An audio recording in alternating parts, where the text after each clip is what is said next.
Hello and welcome back to Movie Health Community, the internet's #1 source of health warnings at the movies. As always, please keep in mind that nothing produced by Movie Health Community is medical advice, nor has it been reviewed by any medical professionals. First off, happy Thanksgiving to everybody celebrating. Today we are talking about Eli Roth's new horror movie, Thanksgiving. For those of you new to this channel, the first question at Movie Health Community is always, is this movie safe for photosensitive audiences?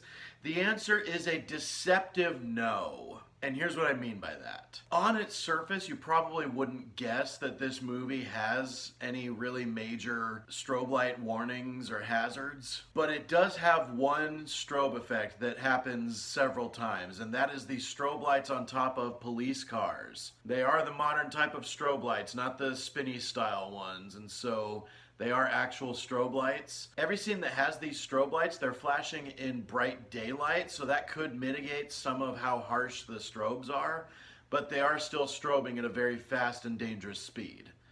And they are happening without warning and in several scenes. So for Thanksgiving, we are going to give it a 7 out of 10 for flashing light warnings. There is also one moment where someone uses an axe to flick a light switch on, and in that instance, the lights do flicker on for about a second or two before being steadily on. In terms of camera motion, there really wasn't anything to worry about in this movie. Now, as for the mental health in this movie is really, really gory.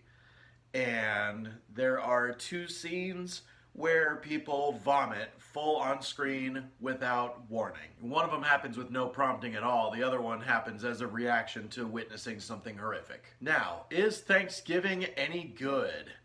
I'm a little confused with the discourse around this movie because it seems like the critics aren't enjoying it. The YouTube critics seem to be just okay with it. I had a blast watching this movie. I'm the kind of guy that when the first trailer for Violent Night came out last year, I got so excited, and then the movie delivered on exactly what I wanted from that. So if you like Violent Night and you can handle it being a lot gorier, then you'll probably enjoy Thanksgiving. This movie actually begins with a disturbingly realistic take on violence at Black Friday. There are people who die during a Black Friday rush in epic horror movie fashion. All of the kills in this movie are very creative. I gotta give Eli Roth props for that. This movie feels like a horror classic, but at the same time, they use smartphones in what I think are just really smart ways. Yeah, I just feel like this movie is an instant holiday classic of horror. I do have some little issues. One of them is a major A-list actor that they brought in. They totally wasted this actor. I typically don't find myself enjoying a lot of horror movies. They have to be either really fun or I have to really care about the people and whether they live or die. In this movie, I really didn't care whether anyone lived or died. But that made it so that I wasn't angry with any of the kills or upset with any of them.